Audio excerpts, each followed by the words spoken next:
So లైఫ్లో ఎటువంటి విషయాల మీద ఇన్వెస్ట్ చేయాలి? ఇన్వెస్ట్మెంట్ అంటే మనం బేసిక్గా రియల్ ఎస్టేట్, గోల్డ్ అనుకుంటాం. బట్ వాటన్నిటికంటే ముఖ్యమైనది సో మీరు ఎలా రియల్ ఎస్టేట్ మీద అవగాహన పెంచుతున్నారు, అవేర్నెస్ క్రియేట్ చేస్తున్నారు? మేము ఒక నలుగురం కలిసి స్టార్ట్ చేసాము రియల్ ఎస్టేట్ యూనివర్సిటీ. సో మా నలుగురి యొక్క ఉద్దేశం ఏమిటిదంటే ఆర్యూలో ఇక్కడ మేము కస్టమర్స్కి ఎడ్యుకేషన్ చేస్తాం. కస్టమర్ మా ఆఫీస్కి వచ్చినప్పుడు, మా సైట్ విండికి వచ్చినప్పుడు ప్లాట్ కొనమని చెప్పాం. ప్లాట్ ఎక్కడ కొంటే వాళ్ళకి పెరుగుతుంది, ఎక్కడ కొంటే వాళ్ళు మోసపోతారు. సో అయితే మీరు రియల్ ఎస్టేట్లో ఇన్వెస్ట్ చేయమని చెప్తున్నారు, బట్ అది ఫ్యూచర్లో మనకి ఉపయోగపడుతుంది కాబట్టి ఇన్వెస్ట్ చేస్తాం. బట్ ఫ్యూచర్లో ఉపయోగపడే టైంకి రీసేల్ చేసేటప్పటికి మనకు స్కోప్ లేకుండా పోతుంది. బయ్యింగ్ ఏ ప్లాట్ అనేది decision, but waiting period is the real cost. అంటే మీరు ఎన్ని రోజులు వెయిట్ చేస్తే అది అంతా పెరిగే అవకాశం ఉంది. ఎన్ని రోజులు వెయిట్ చేయాలి ఒక మిరాక్యులస్ రిజల్ట్స్ రావాలి అని? బేసిక్గా మనకు మార్కెట్లో 2 ఇయర్స్లో 3 ఇయర్స్లో డబుల్ అయితే కొనుక్కోండి అని చెప్తారు. అది ట్రాష్ అండి. రియల్ ఎస్టేట్ ఇన్వెస్ట్మెంట్ అనేది సేఫ్టీ ఫస్ట్. మీకు రీసేల్ వాల్యూ రావాలంటే, మిడిల్ క్లాస్ మ్యాన్ మిలియనియర్ అవ్వాలంటే రియల్ ఎస్టేట్లో అడుగు పెట్టాల్సిందే. మిడిల్ క్లాస్ టు మిలియనియర్ అది ఇంకా కూడా మనకు ఆప్షన్ ఉందండి. మనకు వెస్ట్ అంటే గుర్తుకొచ్చేది బేసిక్గా బాంబే హైవే, షాద్నగర్ హైవే. ఈ 2 హైవేల మధ్యలో, ఎందుకంటే అక్కడి నుంచి 40 minutes డిస్టెన్స్లో 100 CRలో పర్ ఎకర్ పోయింది. సో 100% 15 lakhsలో ప్లాట్ దొరుకుతుంది అంటే బై ఫ్యూచర్లో మీరు బై డిఫాల్ట్గా మిలియన్ అయ్యే అవకాశం ఉంది. Without investing in real estate your life will be income. Above middle class వాళ్ళు, యావరేజ్ మిడిల్ క్లాస్ వాళ్ళు కొంచెం బడ్జెట్ ఫ్రెండ్లీ అంటే ఇక్కడ తీసుకోండి. మీ బడ్జెట్ 10,000 to 12,000 ఉంది, నాకు ఈస్ట్ సైడ్ ప్లాట్ కావాలి అనిపిస్తే మీ ఫైనల్ డెస్టినేషన్ వచ్చేసి. సో మిడిల్ క్లాస్ వాళ్ళు మిడిల్ డ్రాప్ అవుతూ ఉంటారు చాలా వరకు, మళ్ళీ ఇల్లు అమ్మేసుకునే పరిస్థితికి వస్తారు ఈఎంఐలు కట్టుకోలేక. ఆ పరిస్థితి రాకుండా ఒక మంచి ప్లాన్ ఏమైనా ఉందా? మిడిల్ క్లాస్ వాళ్ళకి ఇల్లు అనేది ఎంత బలమో అంత బలహీనత. అంటే మేము ఇచ్చే సలహా ఏంటి మా ఆర్యూ ప్లాట్ఫామ్ నుంచి. Hello everyone, welcome to game changers with Lasya Reddy. So చాలామంది సేవింగ్స్ చేస్తూ ఉన్నారు, బట్ ఇన్వెస్ట్మెంట్ కూడా అంతే ఇంపార్టెంట్ అని రియల్ ఎస్టేట్ పీపుల్ మొత్తుకుంటున్నారు. అండ్ మిడిల్ క్లాస్ వాళ్ళు మిలీనియర్స్ అయ్యే అవకాశాలు ఉన్నాయా? అసలు రియల్ ఎస్టేట్లో ఎక్కడ ఇన్వెస్ట్మెంట్ చేస్తే బెటర్? నిజంగానే రియల్ ఎస్టేట్ కంపెనీలు ఎందుకు బోల్తా పడుతున్నాయి? ఇటువంటి ప్రతి ఒక్క విషయము ఈ పాడ్కాస్ట్లో చాలా క్లియర్గా ఎక్స్ప్లెయిన్ చేశారు ఒక అమేజింగ్ గెస్ట్. ఆ గెస్ట్ 800కు పైగా ప్లాట్లు అమ్మాడు, 1,00,000కు పైగా స్క్వేర్ యార్డ్స్ అమ్మడం జరిగింది ఒకే కంపెనీలో ఉండి. He is none other than Chandu garu, real estate expert and as well as executive director. ఈ పాడ్కాస్ట్ తప్పకుండా ఫుల్గా చూడండి, మీకు రియల్ ఎస్టేట్ గురించి ఒక మంచి అవగాహన వస్తుంది. ఫ్యూచర్ ఇన్వెస్ట్మెంట్ కొరకు, ఫ్యూచర్ సెక్యూరిటీ కొరకు ఈ పాడ్కాస్ట్ ఖచ్చితంగా డెఫినెట్లీ యూజ్ అవుతుంది. హలో చందు గారు, ఎలా ఉన్నారు? సో అసలు 800 పైగా ప్లాట్లు, 1,00,000కు పైగా స్క్వేర్ యార్డ్స్, అది ఒకే కంపెనీలో ఉంటే ఎలా అమ్మగలిగారు? బేసిక్గా నేను బ్యాక్గ్రౌండ్ చాలా కష్టపడి వచ్చామండి. నేను ఒక ప్లాట్ కొనుక్కోనికి హైదరాబాద్లో 19 years హార్డ్ వర్క్ చేస్తే ఒక ప్లాట్ కొనుక్కోగలిగాను. అందులో చాలా సర్వే చేశాను, ఎక్కడ కొంటే పెరుగుతుంది, ఎక్కడ కొంటే కస్టమర్కి సేఫ్టీ అవుతుందని చెప్పి. సో ఆ వచ్చిన ప్రాక్టికల్ నాలెడ్జ్తోని మిడిల్ క్లాస్ చాలామంది ఉన్నారు హైదరాబాద్లో. ప్లాట్ అంటే తీరని కళ అని వాళ్ళ ఉద్దేశాన్ని నేను చేజ్ చేయాలనే ఉద్దేశంతో తక్కువ ప్రైస్లో ఫస్ట్ నేను అమ్మిన plot 300 rupees per square yard, ఆలేరులో ఇక్కుర్తి విలేజ్.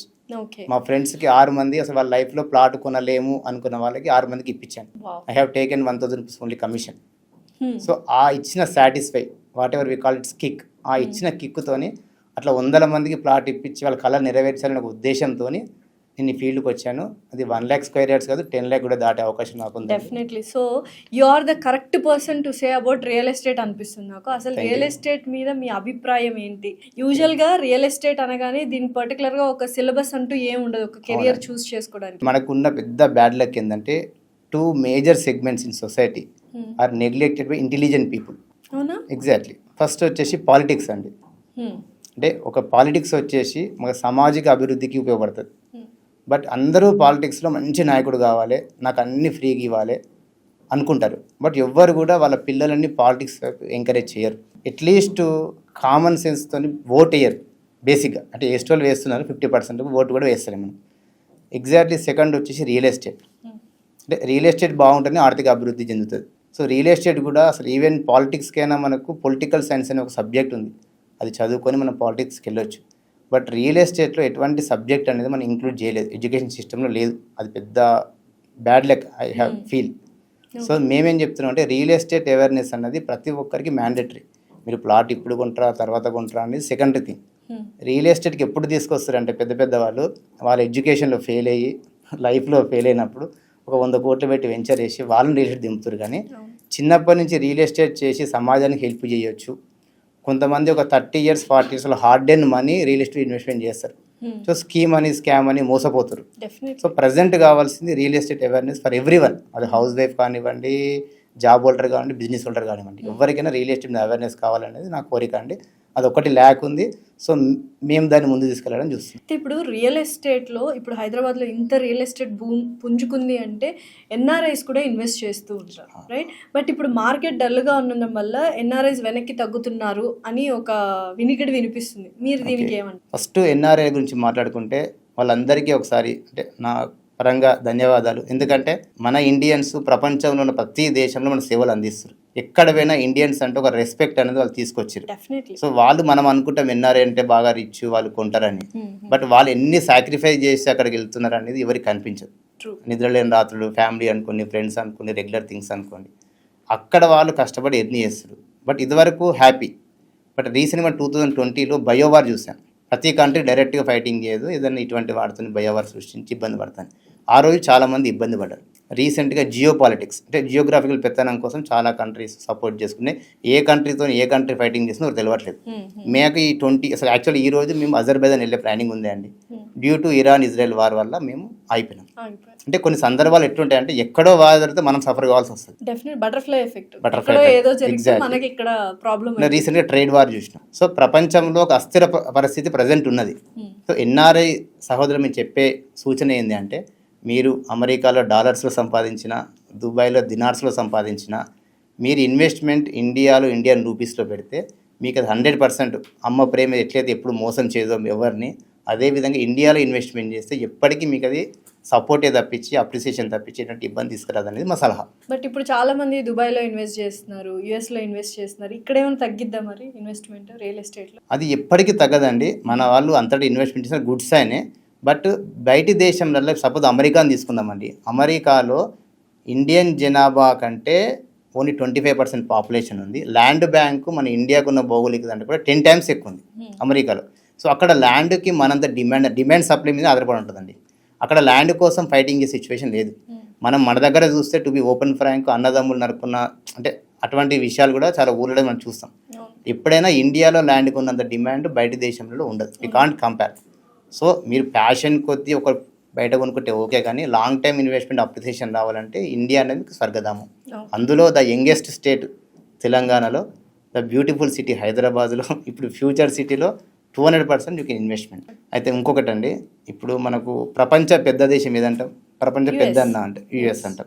ప్రపంచ మేధావి అంటే ప్రజెంట్ అందరూ ట్రంప్ సార్నే చెప్తారు. బేసిక్గా డొనాల్డ్ ట్రంప్ గారి గురించే మనం మాట్లాడుతాం. డొనాల్డ్ ట్రంప్ గారే ట్రంప్ ట్రవర్స్ అని చెప్పి నియోపోలిస్లో 3500 CR ఇన్వెస్ట్మెంట్ చేశారు. మరి అమెరికన్సే హైదరాబాద్లో ఇన్వెస్ట్మెంట్ చేసిన సమయంలో యాజ్ ఏ ఇండియన్ మనం ఎన్ని రేట్లు హైదరాబాద్లో ఇన్వెస్ట్మెంట్ చేయొచ్చు అనేది అది అప్ టు పర్ఫెక్ట్ పాయింట్ చెప్పారు. 200%. అయితే ఇప్పుడు చాలా వరకు ఇందాక మీరు ఫ్యూచర్ సిటీ అన్నారు కదా, ప్రతి ఒక్కరు ఫ్యూచర్ సిటీ, 4th సిటీ గురించి మాట్లాడుతున్నారు. మిగిలిన 3 సిటీలు ఏమిటి? ఈ 4th సిటీ ఎలా డెవలప్ అవుతుంది ఫ్యూచర్లో, అండ్ దాంట్లో మీ పాత్ర ఏమిటి? 100% మీరు అడిగిన క్వశ్చన్ చాలా క్యూరియాసిటీ. చాలామంది అడుగుతుంటారు 4th సిటీ అంటారు, 1, 2, 3 సిటీస్ ఏవి అని అంటున్నారు. Plus at the same time future city అంటారు, ఫార్మా సిటీ అంటారు, 4th సిటీ అంటారు. ఏది అసలు కరెక్ట్ అనేది? సో దీన్ని మనం చరిత్రకి వెళ్ళాల్సిన సమయం ఉంటుంది. మనకు ఫస్ట్ హైదరాబాద్కి వచ్చేసి 400 years హిస్టారికల్ హిస్టరీ ఉంది మనకి. సో మనకు హైదరాబాదు నవాబ్స్ వాళ్ళు నిర్మించారు. మనకు బేసిక్గా రత్నాల సీమ అనుకుంటాం మనల్ని, పెరల్ సిటీ ఆఫ్ ఇండియా అని కూడా మనం చెప్పుకుంటాం. సో ఆ రోజు జనాభాకి వాళ్ళు చేసిన ప్లానింగ్స్ 100% పర్ఫెక్ట్గా ఉన్నాయి.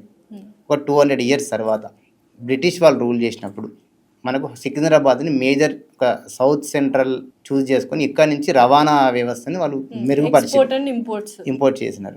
సో వీళ్ళు కూడా డ్రైనేజ్ సిస్టమ్ కానీ ఇప్పుడు మనం వాడుతున్న కొన్ని సిస్టమ్ కూడా బ్రిటిష్ వాళ్ళు పెట్టింది మనం ఇంకా స్టిల్ చేస్తున్నాం. దీన్ని అధిగమించడానికి అంటే హైదరాబాద్కి వలస చాలామంది వస్తారు, పాపులేషన్ ఎక్కువైతుంది. దీని ఫెసిలిటీస్ పెంచడానికి మన విజనరీ లీడర్ ఎవరండి? నారా చంద్రబాబు నాయుడు గారు లేట్ 1990s 1995 ఆ ప్రాంతంలో మనకు ఇంకొక సిటీ కావాలి అని చెప్పి సైబరాబాద్ని మనకు కంప్యూటరైజేషన్ని మన హైదరాబాద్కి పరిచయం చేసింది బై డిఫాల్ట్గా నారా చంద్రబాబు నాయుడు గారు. తాను 1998 ఆ టైంలో విజన్ 2020 అన్నారు బేసిక్గా. సీయింగ్ అంటే ఆ రోజు తను ఎవరు యాక్సెప్ట్ చేయలేదు. విజన్ 2020 అంటే కొంతమంది సరదాగా ఉంటారు కదా, చంద్రబాబు 420 అన్నారు. దాని తర్వాత next daring and dashing leader వచ్చాడు వైఎస్ రాజశేఖర రెడ్డి గారు. తను దీనికి కొంచెం కనెక్టివిటీ బాగుండాలని చెప్పి ఔటర్ రింగ్ రోడ్ కాన్సెప్ట్ తీసుకొచ్చాడు. ఔటర్ రింగ్ రోడ్డు మనం గట్కేసరు, పెద్దంబర్పేట చూసుకుంటే అవుట్స్కట్లో ఉంటుంది. ఆ రోజు అంత పెద్ద ప్రాజెక్టుని అని అనౌన్స్మెంట్ చేస్తే రాజశేఖర రెడ్డి గారి చుట్టాలకి, ఫ్రెండ్స్కి కాంట్రాక్టర్ లబ్ధి కోసం అది చేశాడు. ఔటర్ రింగ్ రోడ్ మీద బట్టలు ఆరేసుకుంటాడు తప్పించి అది భవిష్యత్తులో పనికిరాదని చెప్పి చెప్పారు. ఈరోజు అసలు ఔటర్ రింగ్ రోడ్ లేని హైదరాబాద్ ఊహించుకోలేము. అసలు ఎవ్రీ ఔటర్ ఎగ్జిట్ దగ్గర కూడా ట్రాఫిక్ జామ్ అయిన పరిస్థితి మనం చూస్తున్నాం. దెన్ ఆఫ్టర్ మనకు వచ్చింది మన గొప్ప లీడర్ కేసీఆర్ గారు తన వారసత్వం లెగసీని పుంజుకొని కేటీ రామారావు గారు ఈ 20 సంవత్సరాలు ఎంత డెవలప్మెంట్ అయిందో సైబరాబాద్ని అంతకంటే ముందుకు తీసుకెళ్లారు. మనకి ఏమైందంటే సైబరాబాద్లో మైనస్ మనం ఎంత డెవలప్మెంట్ ఎక్స్పెక్ట్ చేసినామో అంతకంటే ఎక్కువైంది. పాపులేషన్ అంతా మైగ్రేట్ అని ఎక్కువైపోయింది. పర్ డే వచ్చి 3000 ఫ్యామిలీస్ హైదరాబాద్కి మైగ్రేట్ అవుతున్నారు. అందరూ వెస్ట్ హైదరాబాద్ సైడ్ చూస్తున్నారు. అక్కడ మనకు ఇన్ఫ్రాస్ట్రక్చర్ అనేది ప్లాన్ ప్రకారం చేసాము, అంతకంటే ఎక్కువ వచ్చేసరికి అది వెర్టికల్గా గ్రోత్ పెరిగి ఇబ్బంది పడుతున్నాం ప్రజెంట్. సో మనకు 4 సిటీ కాడికి వచ్చేసరికి ఫస్ట్ ఇన్ఫ్రాస్ట్రక్చర్ తీసుకుంటున్నాం. ఈ సిటీస్ ఏమో ఫస్ట్ కంపెనీస్ వచ్చినాయి, తర్వాత ఇన్ఫ్రాస్ట్రక్చర్ డెవలప్మెంట్ చేసినాం. ఇక్కడికి వచ్చేసరికి కంప్లీట్గా డిఫరెంట్ అండి. 4 సిటీ అనేది కంప్లీట్గా డిఫరెంట్. ఫస్ట్ మన ఇన్ఫ్రాస్ట్రక్చర్ 200 feet రోడ్ ఇస్తున్నాం స్టార్టింగే, ప్లస్ మెట్రో కనెక్టివిటీ ఇస్తున్నాం. మీరు ఫార్మా సిటీకి ఎక్స్పాన్షనే 4th సిటీ. కేసీఆర్ గారు ఫార్మా సిటీ అని చెప్పి 19,333 acres ల్యాండ్ పూలింగ్ చేశారు. దానికి అడిషనల్గా 10,000 acres రేవంత్ రెడ్డి గారు యాడ్ చేసుకొని 30,000 acresలో pharma city 4th city future city నిర్మిస్తున్నాం. 30,000 acresలో ఫ్యూచర్ సిటీని మనం నిర్మిస్తున్నాం. ఇక్కడ మీకు ఫ్యూచర్ ఎందుకు దాగి ఉంది అంటే, మీరు భారతదేశంలో ఇండియాలో ఏ స్టేట్ తీసుకున్నా దాని క్యాపిటల్ సిటీ, ఈవెన్ చెన్నై కానీ, బెంగళూరు కానీ, ఢిల్లీ కానీ, మీరు ఏది తీసుకున్నా సరే కానీ ఎయిర్పోర్ట్ దగ్గర 40,000 acres ల్యాండ్ అవైలబిలిటీ అనేది లేదు. బెంగళూరుకైనా ముంబైకైనా చుట్టూ మీకు సముద్రం ఉంటుంది, వాటర్ ఉంటుంది, పొల్యూట్ ఉంది. కానీ మన దగ్గర పీస్ఫుల్గా ఉన్నది 4th సిటీ. ఇక్కడ మనకు ఏఐ సిటీ అని చెప్పి, అంటే ప్రపంచంలో ఫస్ట్ ఒక ఆర్టిఫిషియల్ ఇంటెలిజెన్స్ కోసం ఒక 10,000 ఎకరాలను కేటాయిస్తున్నామని చెప్పి డేరింగ్గా మనం ప్రపోజ్ చేసింది మన తెలంగాణ గవర్నమెంట్. అదొకటి. దాంతోపాటు ఇది మెడికల్ హబ్ అవుతుంది. అంటే మన హైదరాబాద్ బేసిక్గా ఇప్పటికే ఒరిస్సా కొన్ని స్టేట్స్ నుంచి హైదరాబాద్ ట్రీట్మెంట్ కోసం వస్తారు. ఇంకా హాస్పిటలైజేషన్ టూరిజం లెక్క మనం ఇంకొంచెం ఎక్స్పాన్షన్గా తీసుకెళ్తున్నాం. ఫారెన్ నుంచి కూడా వస్తున్నారు. ఫారెన్ వింగ్ మనకు ఆల్రెడీ యశోద హాస్పిటల్లో, అపోలోలో ఎన్ఆర్ఐ వింగ్ ఉంది, డిఫరెంట్ వింగ్స్ ఉన్నాయి, జరుగుతుంది. దాంతకు మించి ఇక్కడ 4th సిటీలో మనం హాస్పిటలైజేషన్ అనేది ముందుకెళ్తుంది. దాంతోపాటు స్పోర్ట్స్ సెక్టర్, మీకు వరల్డ్స్లో లార్జెస్ట్ స్టేడియం కూడా మనకు 4th సిటీలో నిర్మించడానికి అలా డిస్కషన్ జరుగుతుంది, ముందుకెళ్తుంది. దాంతోపాటు రోడ్స్ అనేది మనకు మనం ఎక్స్పెక్ట్ చేయలేము, అంత బ్యూటిఫుల్గా మనకి అది ముందుకెళ్తుంది. సో యూజువల్గా ఏంటంటే ఈ 3 cities మనుషులు వచ్చాక డెవలప్ చేశారు. అది డెవలప్ చేసిన తర్వాత మనుషులు వెళ్తారు, అంతేనా? సో ఇంకా వండర్ఫుల్ గా ఉంటుంది 200%. సో 4th సిటీ గురించి చాలా విషయాలు మాట్లాడుకున్నాం. 4th సిటీలోనే ఎక్కడ ఇన్వెస్ట్ చేయాలి, ఏ డైరెక్షన్ లో ఇన్వెస్ట్ చేయాలి? ఓకే అండి, మనం ఇప్పటిదాకా డిస్కస్ చేసుకున్నట్టు ఈస్ట్ సైడ్ అయితే 10 to 12,000 విజయవాడ హైవే నెంబర్ 1 అనుకుంటున్నాం, Vijayawada highway parallel Warangal highway. West సైడ్కి వచ్చేసరికి వికారాబాద్ ది బ్యూటిఫుల్ సిటీ అనుకుంటున్నాం, అక్కడ ఇన్వెస్ట్మెంట్ చేసుకోవచ్చు. నిజంగా మీ ఇన్వెస్ట్మెంట్ అమౌంట్ 20,000 కంటే ఎక్కువ పెట్టగలిగితే 4th సిటీలో మీకు బ్రహ్మరథం పడుతుందండి. 4th సిటీ అంటే మనకు బేసిక్గా ఇబ్రాహీంపట్నం మండలము, కడతాల మండలము, యాచార మండలం కవర్ అవుతుంది. అక్కడ ఇబ్రాహీంపట్నం టౌన్ కానుకొని ఆల్రెడీ సిటీ ఫామ్ అయి ఉన్న దగ్గర మంచి గేటెడ్ కమ్యూనిటీలో 20,000 ప్రైస్లో ప్లాట్స్ అవైలబిలిటీ ఉన్నాయి. Plus 4th city starting entrance Mangalpally కానివ్వండి, కొంగరకలాన్ కానివ్వండి, తుమ్ములూరు కానివ్వండి, అప్ టు ఆమన్గల్ వరకు కూడా మంచి వెంచర్స్ ఉన్నాయి. 100% మీరు ఇన్వెస్ట్మెంట్ చేసుకోవచ్చు. సో వెరీ కామన్ క్వశ్చన్ అండి, అందరూ ప్రతి ఒక్కరిని అడుగుతూ ఉంటారు, but it is very important question. ఇప్పుడు ఎవరైనా కొత్త ఆడియన్స్ చూస్తే కూడా దట్ విల్ బి యూస్ఫుల్ అనమాట. సో ఒక ప్లాట్ కొనాలి అంటే చెక్ లిస్ట్ ఏమేమి చూసుకోవాలి? బేసిక్గా మనకు ప్లాట్ కొనాలంటే ఫస్ట్ ఆ కంపెనీకి ఎల్పీ నెంబర్ ఉందా, లేఅవుట్ పర్మిషన్ నెంబర్ అంటాం దాన్ని, అది వచ్చిన తర్వాత రేరా నెంబర్ ఉందా. ఇదివరకు మనం వ్యక్తిని నమ్మి ప్లాట్ కొనేదండి, ఆ వ్యవస్థ మారింది. ఇప్పుడు మీరు గూగుల్ సెర్చ్లోకి వెళ్ళి రేరా నెంబర్ టైప్ చేస్తే కంపెనీ హిస్టరీ వచ్చే సిచ్యువేషన్ మనం ఉన్నాం. ఇంకొక విషయం అండి, మీరు ఫ్రెష్ లేఅవుట్ అయితే ఎల్పీ నెంబర్ చెక్ చేసుకుంటారు, బాగానే ఉంటుంది. కొన్ని కంపెనీస్కి ఎల్పీ నెంబర్ వచ్చిన తర్వాత ఫైనల్ ఎల్పీ నెంబర్ అనేది రాదు. మీకు ఐడియా ఉందా ఎల్పీ నెంబర్ డిఫరెన్స్ ఏదైనా? ఎల్పీ నెంబర్ వచ్చిన తర్వాత ప్లాట్స్ అమ్ముకోవచ్చు, బట్ ఫైనల్ ఎల్పీ నెంబర్ వస్తేనే కస్టమర్ కన్స్ట్రక్షన్ చేయొచ్చు, అదర్వైజ్ ఈ నెవర్ కన్స్ట్రక్ట్ అన్నమాట, పర్మిషన్ ఉండదు. ఇది అసలు ఎవరు చెప్పరు, ఎల్పీ నెంబర్ ఉందా అంటారు. చాలా మంది ఎల్పీ నెంబర్ చూసుకుని సరదా కొనేస్తారు. చాలా ఇష్యూస్ వల్ల ఫైనల్ ఎల్పీ నెంబర్ రాక చాలా ఇబ్బంది పడుతున్నారు. సో మీకు పాసిబిలిటీ అయితే LP number, final LP number, RERA number వచ్చిన వెంచర్స్ మీరు సెర్చ్ చేయండి, 100% మార్కెట్లో అవైలబిలిటీ ఉన్నాయి.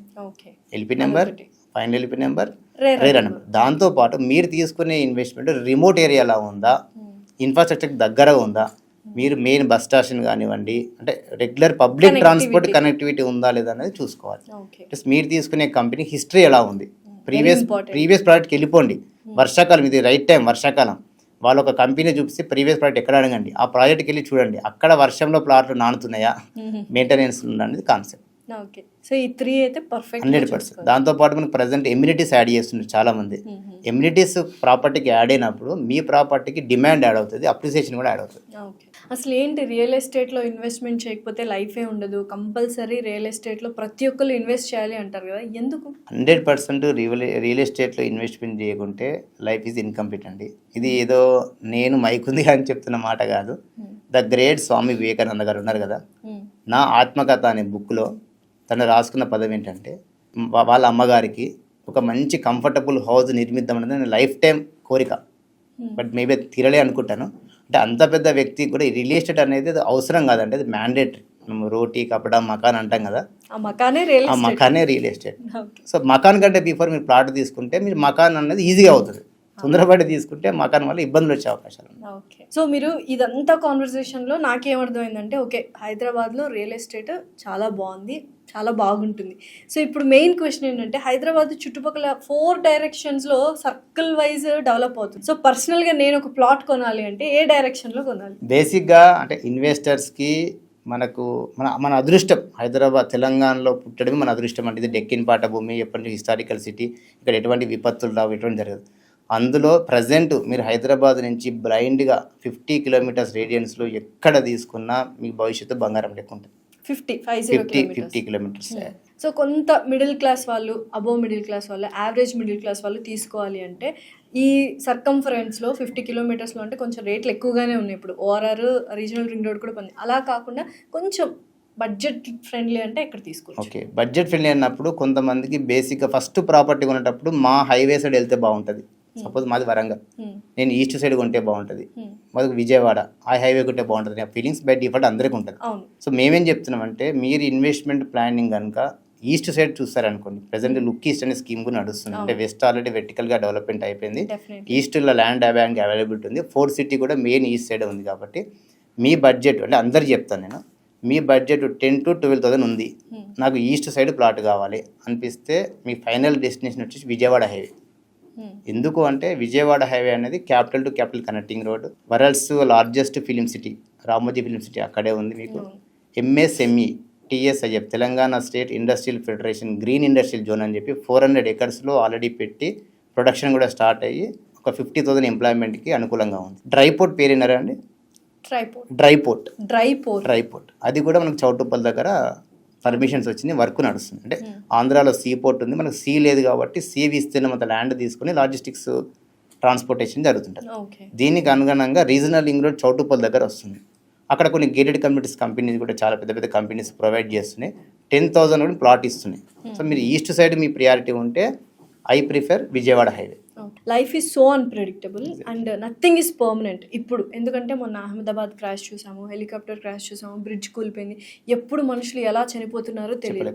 సో అలాంటప్పుడు మనల్ని నమ్ముకున్న పిల్లలు కావచ్చు, మనల్ని నమ్ముకున్న పార్ట్నర్స్ కావచ్చు, ఎంత సెక్యూర్డ్గా మనం పెట్టగలం? 100% లైఫ్ అనేది పర్మనెంట్ కాదండి, బట్ మనకు ఒక అవకాశం ఉంది. మనం లేకున్నా పర్మనెంట్ అడ్రస్ మనం ఇవ్వగలుగుతాం పిల్లలకి.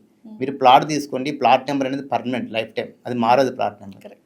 మీకు హౌస్ ఇవ్వండి, హౌస్ నెంబర్ పర్మనెంట్, అది ఎప్పటికీ మారదు. ఆ హౌస్ లింక్ డాక్యుమెంట్లో మీ ఫోటో ఎప్పటికీ అలాగే ఉంటుంది. అంటే అదొక మంచి గిఫ్ట్ మీ జనరేషన్కి ఇవ్వాలంటే ప్లాట్ అనేది, హౌస్ అనేది the best gift which we can give to our next generation.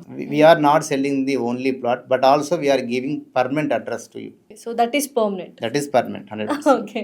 So మనం హ్యాపీగా ఉండడం ఒక ఎత్తు అయితే, మనల్ని నమ్ముకున్న వాళ్ళని కూడా హ్యాపీగా ఉంచాలి అంటే ఏం చేయాలి? ఎగ్జాక్ట్లీ. అంటే ఈ question when I was in MBA ఒక ప్రొఫెసర్ అడిగాడు మమ్మల్ని, what is happy, what is real happy. చాలామంది మా కళలు నెరవేరితే హ్యాపీ, మమ్మీ డాడీకి బెంజ్ కార్ కొనిస్తే హ్యాపీ, వాళ్ళ కళలు నెరవేరితే హ్యాపీ అని చెప్పారు. But he not accepted that all answers. Okay. అని ఏం చెప్పారంటే, రియల్ హ్యాపీ అంటే ఇతరులను హ్యాపీ చేయడం రియల్ హ్యాపీ, నువ్వు హ్యాపీ ఉండడం కాదు. Very true. Life is beautiful when you are happy, but life is meaningful when you make others happy. 200%. So అలా అదర్స్ని హ్యాపీగా ఉంచాలి అంటే డెఫినెట్లీ ఇన్వెస్ట్మెంట్ చేయాలి, అందులో చేయాలి, ఇన్వెస్ట్మెంట్ చేపించాలి. మార్కెటింగ్ పర్సన్ అనేది మంచి కీ రోల్ అండి. మీరు ఏ మార్కెటింగ్లో ఉన్నా మార్కెటింగ్ జాబ్ అనేది గాడ్ గిఫ్ట్ అనుకోవాలి తప్పించి అది కొంతమంది లైఫ్కి అది మీనింగ్ఫుల్ అవుతుంది. సో మీరు you being a real estate expert, you are making yourself happy and you are making other people's life also happy and secured. 200%. Definitely. So ఇప్పుడు ప్రపంచంలో డబ్బులు ఎవరి దగ్గర ఎక్కువ ఉన్నాయి అంటే బిజినెస్ మ్యానా, మూవీ ఇండస్ట్రీనా, రియల్ ఎస్టేట్ అంటే రియల్ ఎస్టేట్ అని అంటారు. So middle class man millionaire అవ్వాలంటే రియల్ ఎస్టేట్లో అడుగు పెట్టాల్సిందేనా? అంటే నేను ఆన్సర్ చెప్పడం కోసం పక్కన పెడదామండి. బేసిక్గా ఎవరన్నా ధనవంతులు అయ్యారు, 100 కోట్ల ఆసామి బేసిక్గా ఊర్లో చెప్పిన ఒక మిలియనీర్ అన్న దేంతో పోలుస్తామండి? భూస్వామి అంటారు. భూస్వామి అంటే భూమికి తను ఓనర్ కాబట్టి భూస్వామి. అంటే అక్కడ ఆల్టర్నేటివ్స్ లేవు. మీరు గోల్డ్లో ఇన్వెస్ట్మెంట్ పెట్టినా సరే ఇంత రేట్ ఆఫ్ ఈ 200 times 300 times అనేది కాదు. గోల్డ్ అనేది సెక్యూరిటీ కాదు. ఒక స్టేజ్ వరకు ఓకే, మీరు ఒక చైన్ వేసుకున్నారు అంతవరకు ఓకే, కంప్లీట్గా గోల్డ్ డ్రెస్ వేసుకోలేము కానీ అది సేఫ్టీ కూడా కాదు. So 100% land is the only one and only option. కానీ కొన్ని పారామీటర్స్ చెక్ చేసుకొని క్యాలిక్యులేటర్ రిస్క్ తీసుకొని మన ఇన్కమ్ ఎంత, మన ఇన్వెస్ట్మెంట్ ఎంత, కొంచెం టైం తీసుకొని అప్రూవల్ లేఅవుట్ అయ్యి ఉండి, హైవే ఫేసింగ్ వెంచర్స్ అయ్యి ఉండి, ఆఫ్టర్ సేల్ సర్వీస్ కొన్ని కంపెనీస్ ప్రొవైడ్ చేసినాయి. ప్రజెంట్గా అన్ని కంపెనీలు చేయట్లేదు. ప్లాట్ అమ్మిన తర్వాత కూడా 20 years వరకు they are take caring of our property. అంటే మీరు పడుకున్నా కానీ మీ ప్రాపర్టీ వాల్యూని పెంచే పనిలో కొన్ని కంపెనీలు ఉన్నాయి.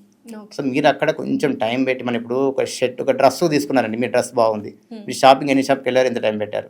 బేసిక్గా ఆబ్వియస్లీ ఒక హాఫ్ అన్ అవర్ 1 hour, ఒక 5,000 to 10,000 రూపీస్ మీరు డ్రెస్కే ఒక హాఫ్ అన్ అవర్ 1 hour పెట్టి బాగాలేకుంటే పెట్టేస్తారు కదా. సో మీరు life time hard and money తీసుకున్నప్పుడు మీరు కూడా కొంచెం సెర్చ్ చేయండి. ఎల్పి నెంబర్ ఉందా, రేరా నెంబర్ ఉందా, ఆ కంపెనీ హిస్టరీలో దాని గుడ్ విల్ ఉందా లేదా, ప్రీ లాంచింగ్ జోలికి వెళ్ళకండి. అంటే మా సజెషన్ ఇది. రేరా నెంబర్ ఉందా, మెయింటెనెన్స్లో ఉందా, అక్కడ ఏమైనా హౌసెస్ కన్స్ట్రక్షన్ అయి ఉన్నాయా, మీరు రీసేల్ ఎందుకు రావట్లేదు అని చెప్పి.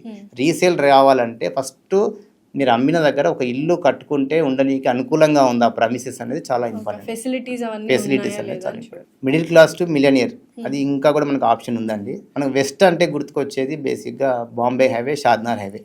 ఈ 2 హైవేల మధ్యలో ఒక 100 కోట్ల ఎకరం పోయిన నియోపోలిస్ నుంచి ఒక 40 minutes డిస్టెన్స్లో మంచిగా ఒక వికారాబాద్ అని సపరేట్ హైదరాబాద్కి పోటీగా వికారాబాద్ అనే ఒక సిటీ నిర్మితం అవుతుందండి. అది మనకు వికారాబాద్ సపరేట్ డిస్టిక్ అయింది. మెయిన్ రైల్వే స్టేషను, అంటే కనెక్టివిటీ ఇంపార్టెంట్ ఎక్కడైనా సరే. రైల్వే స్టేషన్, కలెక్టరేట్ ఆఫీస్ వాటి అన్ని దగ్గరలో 15 lakhs ప్లాట్ అవైలబిలిటీ ఉంది.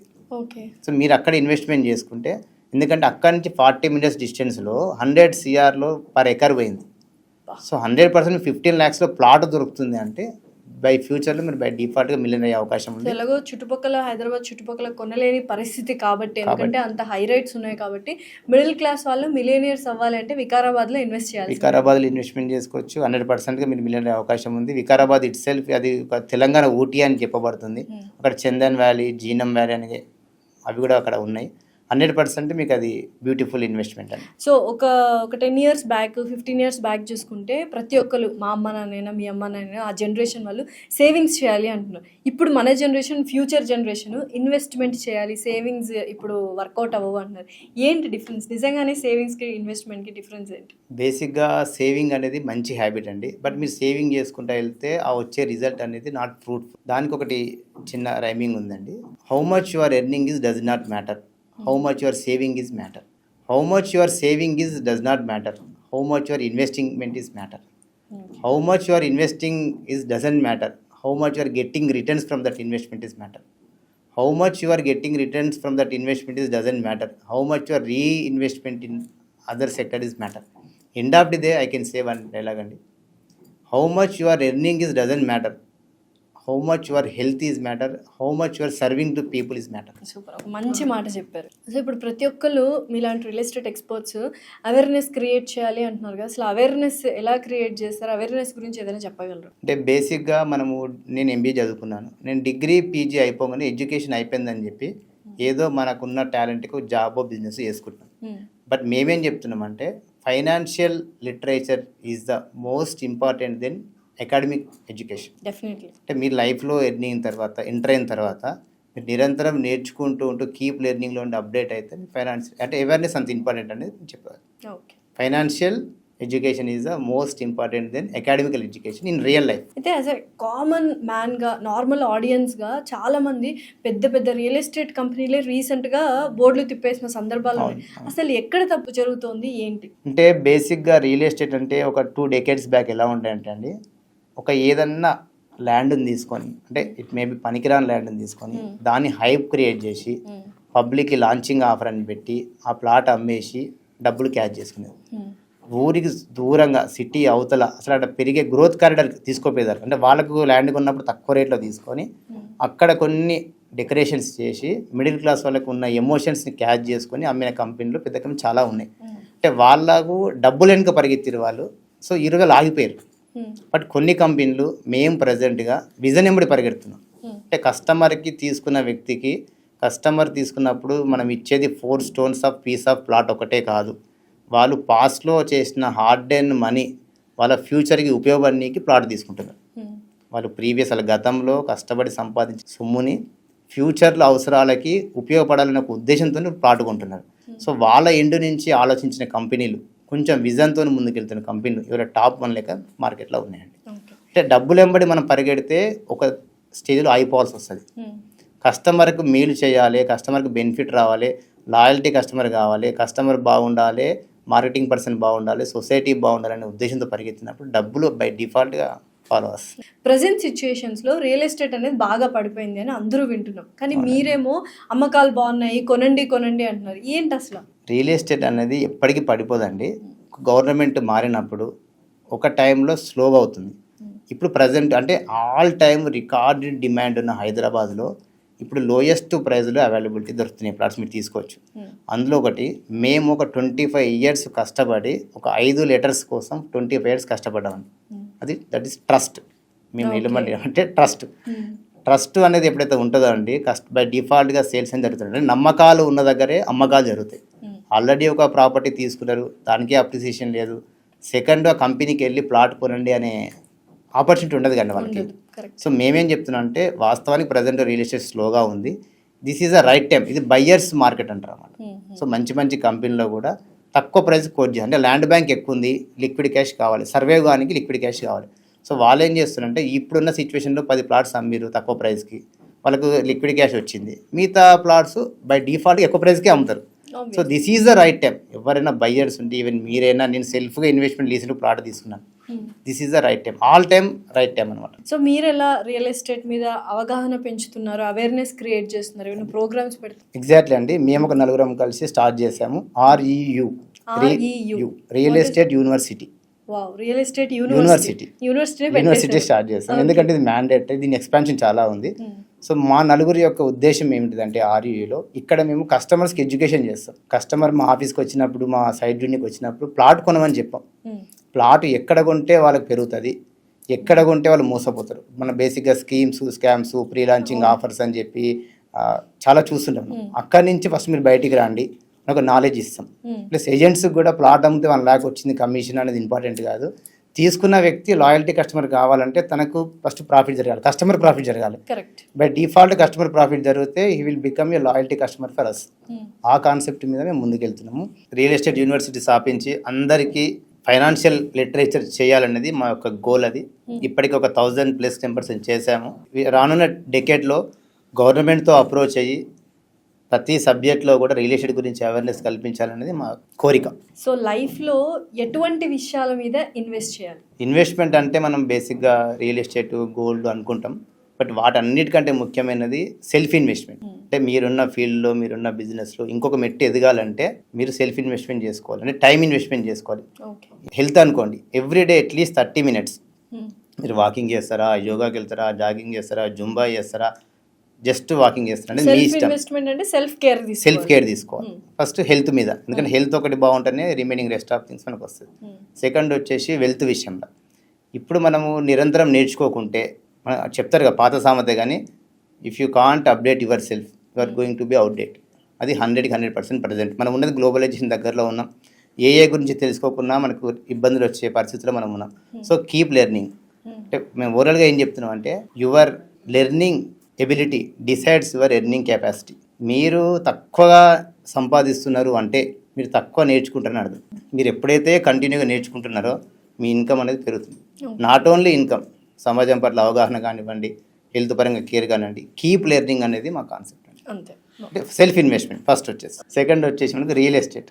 Real estate name it self real asset. ఇప్పుడు ఇది రియల్ అసెట్ కాదా, కార్ రియల్ అసెట్ కాదా అంటే అవన్నీ కూడా మనకు అవసరానికి ప్రజెంట్ ఇస్తుంది, ఆ డిప్రిసియేషన్ గురవుతుంది. ఏదైతే అప్రిసియేషన్ కంటిన్యూగా అవుతుందో, 400 ఇయర్స్ నుంచి ఇప్పటి వరకు కూడా చెక్కు చెదరకుండా, ఖరాబ్ కాకుండా, డిప్రిషియేషన్ కాకుండా ఏదైనా ఉంది భూమి మీద అన్నిటికంటే విలువైనది, చెడిపోయినది, నిరంతరం పెరిగేది అంటే అది ఓన్లీ భూమి ఒకటే అండి. సో మీరు ఇన్వెస్ట్మెంట్ అనేది రియల్ ఎస్టేట్ అనేది మ్యాండేటరీ. ఓకే. డైరెక్ట్గా చెప్పాలంటే without investing in real estate your life will be incomplete. Everyone life. Okay. So అయితే మీరు రియల్ ఎస్టేట్లో ఇన్వెస్ట్ చేయమని చెప్తున్నారు, బట్ అది ఫ్యూచర్ పర్పస్ కానీ ఫ్యూచర్లో మనకి ఉపయోగపడుతుంది కాబట్టి ఇన్వెస్ట్ చేస్తాం. బట్ ఫ్యూచర్లో ఉపయోగపడే టైంకి రీసేల్ చేసేటప్పటికి మనకు స్కోప్ లేకుండా పోతుంది. రీసేల్లో చాలా మంది చాలా ప్రాబ్లమ్స్ ఫేస్ చేస్తున్నారు. అసలు ఏంటిది? అదే అండి, మనకు రీసేల్ విషయానికి వస్తే అది చాలా పెద్ద సబ్జెక్ట్ అండి. బేసిక్గా ఓపెన్ ప్లాట్ రంగంలో చాలా మంది కస్టమర్స్ రీసేల్ లేక ఇబ్బంది పడుతున్నారు. అవును. అది బయ్యింగ్ టైంలో మేబీ అది అన్అథరైజ్డ్ లేఅవుట్ కావచ్చు. అంటే లేఅవుట్ 2 రకాలు ఉంటాయి మనకు. GP layout, HMD layout. అంటే అప్రూవల్ లేఅవుట్, అన్అప్రూవల్ లేఅవుట్. మీరు అన్అప్రూవల్ లేఅవుట్లో తీసుకొని ఉంటే అది సేల్ కావడం కొంచెం కష్టంగా అయ్యే అవకాశం ఉన్నది. అన్నిటికంటే ముఖ్యమైనది వెయిటింగ్ పీరియడ్. అంటే బయ్యింగ్ ఏ ప్లాట్ అనేది decision, but waiting period is the real cost. Okay. అంటే మీరు ఎన్ని రోజులు వెయిట్ చేస్తే అది అంతా పెరిగే అవకాశం ఉంది. ఎన్ని రోజులు వెయిట్ చేయాలి ఒక మిరాక్యులస్ రిజల్ట్స్ రావాలి అంటే? బేసిక్గా మనకు మార్కెట్లో 2 ఇయర్స్లో 3 ఇయర్స్లో డబ్బులు అయితే కొనుక్కోండి అని చెప్తారు. అది ట్రాష్ అండి 100%. నిజంగా 2 ఇయర్స్ డబ్బులు అయితే ఫస్ట్ మేము అమ్మం, మేమే పెట్టుకుంటాం. అంతే. రియల్ ఎస్టేట్ ఇన్వెస్ట్మెంట్ అనేది సేఫ్టీ ఫస్ట్. ఓకేనా? మీకు రీసేల్ వాల్యూ రావాలంటే అట్లీస్ట్ ఒక 5 ఇయర్స్ అవుతుంది, మీకు గుడ్ రిటర్న్స్ వస్తాయి. అంటే బ్యాంక్ రిటర్న్సే మీకు 5 ఇయర్స్లో డబుల్ 3 అవుతుంది అనేది మేబీ కేస్ టు కేస్ కొన్ని ప్లేస్లకు అవుతుండొచ్చు. దానికి ఒక ఫార్ములా ఉందండి. 5 ఇయర్స్ మీరు వెయిట్ చేయగలిగితే బ్యాంక్ రిటర్న్స్ వస్తాయి పక్కా. 10 ఇయర్స్ వెయిట్ చేయగలిగితే మోర్ దెన్ బ్యాంక్ రిటర్న్స్, కొన్ని సందర్భాల్లో డబుల్ 3 కూడా కావచ్చు. సేమ్ మీరు 15 ఇయర్స్ ఆగగలిగితే మీకు గ్రేట్ రిటర్న్స్ వస్తాయి. అదే ప్రాపర్టీ మీరు 20 ఇయర్స్ కనుక ఆగితే మీకు మంచి మిరాకిల్ వండర్ జరిగే అవకాశం ఉంది. ఫైనల్గా 25 ఇయర్స్ కనుక మీరు ప్రాపర్టీ కొన్ని ఆగితే మీ life time achievement. After 25 years ఆ ఒక్క ప్లాట్ అమ్ముకొని మీరు రెస్ట్ ఆఫ్ లైఫ్ అంతా కూడా మీరు సరదాగా ఉండొచ్చు. అది నేను చెప్తున్నది కాదు. రీసెంట్గా 2000లో కుకట్పల్లిలో ఉన్న ఒక గవర్నమెంట్ బాడీ ప్లాట్స్ అమ్మింది ఎట్ ద ఇయర్ ఆఫ్ 2000లో 18 రూపీస్. 2025 లాస్ట్ 1 వీక్ బ్యాక్ వాళ్ళు అమ్మిన బిడ్డింగ్లో 2,98,000 per square yard సేల్ అయింది. అంటే 2,000 రూపాయలు ఎక్కడ, 3 లక్షలు ఎక్కడ? Exactly 163 times. నిజంగా 18 రూపీస్కి 2000లో కొన్న వ్యక్తి 2002లో అమ్మితే 3,000 రావచ్చు మేబీ. ఆ రోజు ఆయన మైండ్ సెట్కి 1200 ప్రాఫిట్ అనుకోవచ్చు. బట్ అక్కడి నుంచి కొన్న వ్యక్తి అది పెరుగుతుందనే కొన్నాడు తప్పించి తగ్గుతుందని కొనలే కదండి. ఇట్స్ లాజికే కదా. 2006లో అమ్మొచ్చు 5,000 రూపీస్ లెక్క, 2010లో 20,000 అమ్మొచ్చు. బట్ ఆ రోజున హోల్డింగ్ పీరియడ్ కనుక వెయిటింగ్ పీరియడ్ ఎన్ని రోజులు అవుతుంది, ఈ రోజు అరౌండ్ 170 టైమ్స్ పెరిగింది. మిరాక్యులస్ రిజల్ట్స్ అంటే ఇవే అన్నమాట. ఎగ్జాక్ట్లీ. అయితే ఇప్పుడు ఎవరు చూసినా కూకట్పల్లి, హైటెక్ సిటీ ఎగ్జాంపుల్స్ చెప్తారు. ఈ రెండు కాకుండా ఇంకా మిగతా ఏమైనా ఎగ్జాంపుల్స్ చెప్తారా ఇప్పుడు ఇన్వెస్ట్ చేసే ఫ్యూచర్లో అంత అయ్యేవి? చాలా రైట్ క్వశ్చన్ అండి. ఎవరు ఇవాళ మన వీడియో చూసినా, రీల్స్ చూసినా కూకట్పల్లి, నానక్రామ్ కూడా గచ్చిబౌలి అంటున్నారు. What about rest of city? మనం ఈస్ట్ సైడ్ చాలా మందికి తెలిసిన సిటీ బోడుప్పల్ అనే పదం ఉంది. బోడుప్పల్ ఆర్ ఉప్పల్ యుమే. వెస్ట్ సైడ్ బాచ్పల్లి తీసుకోండి. నేను రియల్ ఎస్టేట్ ఫీల్డ్కి వచ్చిన తర్వాత 2006 to 2009లో 2,000 rupees per square yard Boduppal అమ్మానండి. విత్ రికార్డ్ మా బుక్లో రాసుకుంటాం, క్యాజువల్గా ఉంది. ఈరోజు అదే బోడుప్పల్, చెనగచెర్ల ఆ ఏరియాలో per square yard 50,000 మినిమం ఉంది. సో హౌ మెనీ టైమ్స్ పెరిగిందండి? 2,000, 50,000, అరౌండ్ 25 టైమ్స్. అంటే కుక్కట్పల్లి మ్యాక్సిమం పెరిగింది కాబట్టి దాన్ని ఎగ్జాంపుల్ తీసుకున్నాము. బట్ 25 ఇయర్స్ కింద మీరు ఎక్కడ ప్రాపర్టీ రికార్డ్స్కి వెళ్ళి చూసుకున్నా కానీ మినిమం 20 టైమ్స్ అనేది పెరిగింది. So definitely two different kind of areas కూడా ఉన్నాయి. ఓన్లీ కుక్కట్పల్లి కాదు, రౌండ్ ద హైదరాబాద్ ఇట్లా ఓవరాల్ గా రౌండ్ గా అది డెవలప్ అవుతుంది కాబట్టి ఏరియాలో అయినా మనం invest. Waiting period is important. ఇక్కడ buying a plot is not important, waiting period is important. అయితే ఇప్పుడు చాలా వరకు మిడిల్ క్లాస్ వాళ్ళు పక్క వాళ్ళు ఇల్లు కొన్నారనో, బడాయిలు చెప్పుకోవడానికో ఒక ప్లానింగ్ లేకుండా ఇల్లు కొనేస్తారు. సో మిడిల్ క్లాస్ వాళ్ళు మిడిల్ డ్రాప్ అవుతూ ఉంటారు చాలా వరకు. మళ్ళీ ఇల్లు అమ్మేసుకునే పరిస్థితికి వస్తారు ఈఎంఐలు కట్టుకోలేక. ఆ పరిస్థితి రాకుండా ఒక మంచి ప్లాన్ ఏమైనా ఉందా? యాక్చువల్గా ఇది ఒక బాధాకరమైన విషయము. అంటే మిడిల్ క్లాస్ వాళ్ళకి ఇల్లు అనేది ఎంత బలమో అంత బలహీనత. They use to compare with others. మా బ్రదర్ ఇన్ లాకి ఇల్లు ఉంది, నాకు ఇల్లు లేదు. ఇంట్లో ఖచ్చితంగా మన మేడం వైఫ్ ఉంటారు కదండి, ఏమైంది ఇల్లు అంటే వాళ్ళకి లాజిక్ సంబంధం లేదు, emotions. When emotions dominate the logics we are going to be financial crisis. అయితే ఇక్కడ ఏమైతుందంటే చాలా మందికి ఫస్ట్ ఇది తిరిగినా మన కంప్లీట్గా రియల్ ఎస్టేట్ అవేర్నెస్ లేకపోవడం వల్లనే ఇవన్నీ ప్రాబ్లమ్స్ వస్తున్నాయండి. బేసిక్గా ఇల్లు అనేది అంటే మేము ఇచ్చే సలహా ఏంటి మా ఆర్యూ ప్లాట్ఫామ్ నుంచి, మీరు ఇల్లు కొనే బిఫోర్ అట్లీస్ట్ ఒక 4 ప్లాట్లు కొనుక్కోండి. సపోజ్ బేసిక్గా ఎర్నింగ్ స్టేజ్ ఎప్పుడండి 18 to 25 years earning stage start అవుతుంది. ఆ స్టేజ్లో మీరు చిన్న ప్రాపర్టీ సిటీకి దూరమైన రేట్ తక్కువ ఉన్నది కొని పెట్టుకోండి. మీ మ్యారేజ్ వరకు ఇంకొక ప్లాట్ కొని పెట్టుకోండి. ఆఫ్టర్ మ్యారేజ్ ఇద్దరు పిల్లలు పుట్టిన తర్వాత కంఫర్ట్ జోన్లో ఉన్నప్పుడు ఒక ఇల్లుకి వెళ్ళినప్పుడు మీకు ఏవైతే ఇన్వెస్ట్మెంట్ చేశారో 2-3 ప్లాట్స్, ఈ ప్లాట్స్ మీ ఇంటికి సపోర్ట్ చేయాలి. ఈ ప్లాట్ అమ్మినప్పుడు మీకు అట్లీస్ట్ 50% ఆఫ్ మీరు ఇల్లు అనేది తగ్గిపోవాలి. సో అయితే ఇప్పుడు రియల్ ఎస్టేట్ ఏజెంట్స్ చాలా వరకు ఒక ఫోన్ నెంబర్ దొరికితే ఆలస్యం ఇంకా ఫోన్లు చేస్తూనే ఉంటారు. ఈ ప్లాట్ కొనండి, ప్లాట్ కొనండి, ప్లాట్ కొనండి. ఏంటి అప్పటికప్పుడు వాళ్ళకి కమిషన్ వస్తే అయిపోద్ది. ఇటు కస్టమర్ సేఫ్టీ కానీ ఫినాన్షియల్ ప్రాబ్లమ్స్ కానీ ఏం ఆలోచించరా? ఎందుకు అన్నిసార్లు ఫోన్ చేస్తూ ఉంటారు? మీరు చెప్పింది 100% వాస్తవమే అండి. మా దగ్గర రియల్ ఎస్టేట్ వాళ్ళు డైలీ డాటా తీసుకొని కాల్స్ చేస్తుంటారు. బట్ ఇక్కడ మనం గమనించాల్సింది, మనం ఉన్న డైలీ షెడ్యూల్లో మేము చాలామంది సాఫ్ట్వేర్ వాళ్ళకి ప్లాట్స్ అమ్మామండి. వాళ్ళ డిస్కషన్ ఏం చెప్పారంటే, మాకు వీకెండ్ వస్తే పార్టీ, పబ్బు లేదా సరదాగా అవుటింగ్ వెళ్తుంటారు. బట్ మాకు ఎవ్వరు చెప్పలేదండి ఇన్వెస్ట్మెంట్ చేయాలని చెప్పి. మీ వ్యక్తి కాల్ చేశాడు కాబట్టి అట్లీస్ట్ నేను ఒక ప్లాట్కి ఓనర్ అయ్యాను ఈరోజు అని. It is case to case, అందరికీ అవేర్నెస్ లేదని చెప్పట్లేదు. బట్ ఇక్కడ మనం అబ్జర్వ్ చేయాల్సింది ఏంటంటే, రియల్ ఎస్టేట్ మార్కెటింగ్ పర్సన్ కస్టమర్కి ప్లాట్ ఒక్కటే అమ్మట్లేదండి. ప్లాట్తో పాటు వాళ్ళ లైఫ్కి యాడ్ అండ్ వాల్యూస్ అమ్ముతున్నారు. జనరల్ డిస్కషన్ ఎవరైనా ఒక 4 వ్యక్తులు మంచిగా పాజిటివ్ ఆలోచించే వ్యక్తులు డిస్కస్ చేస్తే మీకు ఎన్ని ప్లాట్స్ ఉన్నాయి, ఎక్కడ తీసుకున్నావు, ఫ్యూచర్ మన భవిష్యత్తు ఏంటిది, పిల్లలు మెడిసిన్కి వస్తే 5 CR అయ్యే అవకాశం ఉంది 20 years తర్వాత, దానికి సరిపడా 2 ప్లాట్స్ మనకు ఉన్నాయా లేవా, ముందుకెళ్ళే వ్యక్తులు మాట్లాడే సంఘటన ఇది. ఆ టైంలో మీకంటూ 4 ప్లాట్లు ఉన్నాయా అంటే అది మీకు కాన్ఫిడెన్స్ ఇస్తుంది, ఒక రెస్పెక్ట్ పెంచుతుంది. At the same time marketing person మీకు ప్లాట్స్ అమ్ముతున్నారు ఈరోజు, బలవంతంగానే మీకు ప్లాట్ అమ్మిండి అనుకోండి, ఒక 4 ప్లాట్లు ఉన్నాయి, మీరు ఇప్పుడు బాగా ఎమర్జింగ్ యాంకర్ అనుకుందాం కొద్దిసేపటికి, it's true emerging anchor, maybe due to any reason, maybe corona వచ్చింది, ఎవరి ఇంట్లో వాళ్ళు కూర్చున్నారు, ఎంత ఎక్స్పర్ట్ అయినా సరే కానీ ఏం చేయలేకపోయాడు. ఆ రోజు మీకు 4 ప్లాట్లు ఉంటే ఒక ప్లాట్ అమ్ముకొని సర్వే కానీ అయితే మీకు సహాయపడుతుంది. కానీ మనకు బేసిక్గా సమాజంలో ఒక 100% పాపులేషన్ తీసుకుంటే, అంటే సెక్యూర్ జోన్లో ఉన్న వాళ్ళు గవర్నమెంట్ ఎంప్లాయీస్ అనుకున్నారు, వాళ్ళ పర్సంటేజ్ లిటిల్ బిట్గా నియర్ బై 10 to 12 ఆ పర్సంటేజ్ ఉంటుంది. వాట్ అబౌట్ 88%, 90% వాళ్ళు ప్రజెంట్ జాబ్ చేస్తుండొచ్చు, మంచి బిజినెస్లో ఉండొచ్చు. బట్ వాళ్ళకి ఫ్యూచర్లో వాళ్ళ జాబు రిస్ట్రిక్షన్ వల్ల పోదని గ్యారంటీ లేదు, బిజినెస్ కూడా నడుస్తుందని ఎగ్జాక్ట్లీ లైఫ్ ఈజ్ అన్ప్రెడిక్టబుల్. కాబట్టి మనము మనకంటూ ఒక 4 ప్లాట్లు, 2 పిల్లలు ఉంటే సూత్రం ఏం చెప్పేది మినిమం 6 ప్లాట్లు ఉండాలి. 2 పిల్లలు ఉంటే 6 ప్లాట్స్ కంపల్సరీ ఉండాలి ఫర్ ఫైనాన్షియల్ సెక్యూరిటీ. అది కూడా ఎందుకు అంటే, పిల్లగాడు మంచి చదువుకుండు, మంచి ర్యాంక్ వచ్చింది, ఎంబీబీఎస్ చేద్దాం అనుకున్నారు, ఈ రోజు ఎంబీబీఎస్కి ఎంత అండి, కోట్లు పెట్టాల్సి వస్తుంది. ఆఫ్టర్ 20 years మీరు ఎంబీబీఎస్ గురించి ఆలోచిస్తున్నారు, ఎల్కేజీ లక్షలు పెట్టాల్సి వస్తుంది. సో మేము చెప్పేది ఏంటంటే, మినిమం 6 ప్లాట్స్ ఉంటే వాడు నిజంగా మంచి చదువుకునే అవసరం ఉంటే ఒక ప్లాట్ అమ్మి ఎడ్యుకేషన్ మీరు చేయొచ్చు. మీరు రెగ్యులర్ జాబ్ చేసుకుంటా వచ్చిన డబ్బులు ఎన్కేస్తే మాత్రం ఎప్పటికీ మీరు అన్న ఎల్కేజీ కానీ అయిపోవాల్సిన అవకాశం ఉంది. నిజంగా పిల్లలు జాబ్ చేసినా ఉద్యోగం రాలేదు, వాళ్ళకు 5 years లాంగ్ టైం కోచింగ్ వెళ్తాడు, ఒక ప్లాట్ అమ్మితే 5 years హ్యాపీగా ఉండడానికి ఉపయోగపడుతుంది.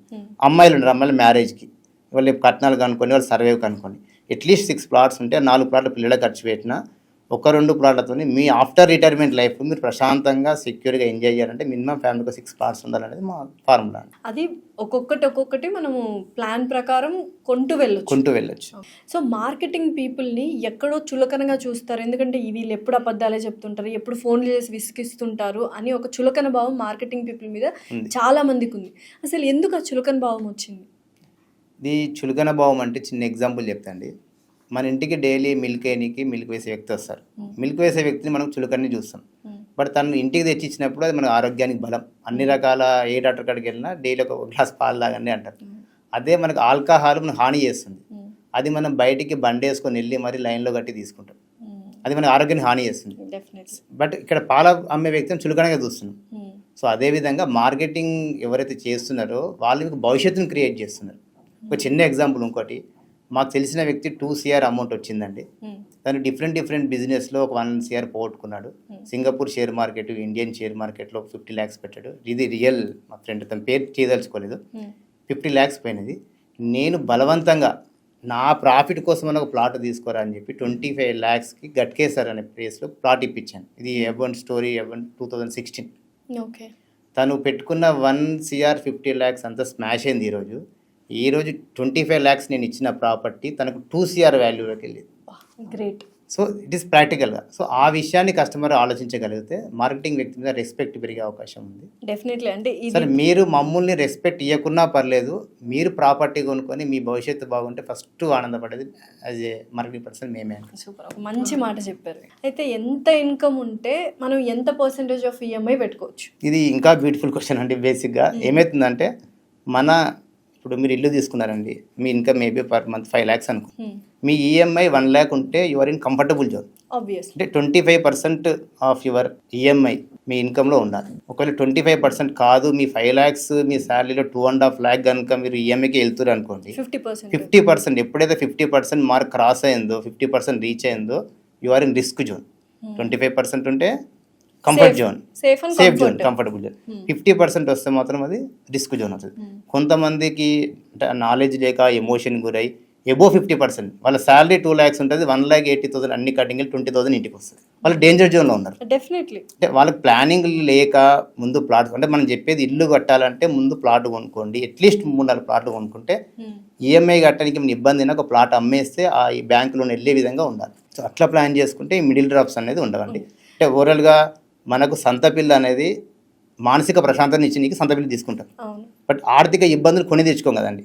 I'm comfort with rent house, but నేనేదో ఇల్లు తీసుకోవాలని ఎమోషన్ గురయ్యి ఉన్న డబ్బులన్నీ పెట్టి అప్పు చేసి కొనడం వల్ల ఆర్థిక ఇబ్బందులు వస్తాయి. సో ఇల్లు కొన్న సంతోషం కూడా ఉండదు, బై డిఫాల్ట్ ఉండదు. సెకండ్ ఈఎంఐ కట్టే వరకు సగం అయిపోతుంది. ఏదైనా అనుకోని పరిస్థితులు, పిల్లలకు జ్వరం వచ్చింది, ఇంకేదో జాబ్ అయింది, శాలరీ తగ్గింది, బిజినెస్ నడవట్లేదు, కంప్యూటర్ వచ్చింది, వాట్ ఎవర్ ఇది ఇర్రెస్పెక్టివ్ ఆఫ్ రీజన్ ఏదైనా కావచ్చు. ఫ్యూచర్లో 20 years టెన్యూర్లో నీకు ఏదైనా కావచ్చు. సో మ్యాక్సిమం కంఫర్ట్ జోన్ నీకు ప్రయత్నం చేయాలి. So finally wonderful conversation Chandu గారు. అంటే ఒక ఐడియా వచ్చింది రియల్ ఎస్టేట్లో ఎక్కడ ఇన్వెస్ట్ చేయాలి ఏంటి అని.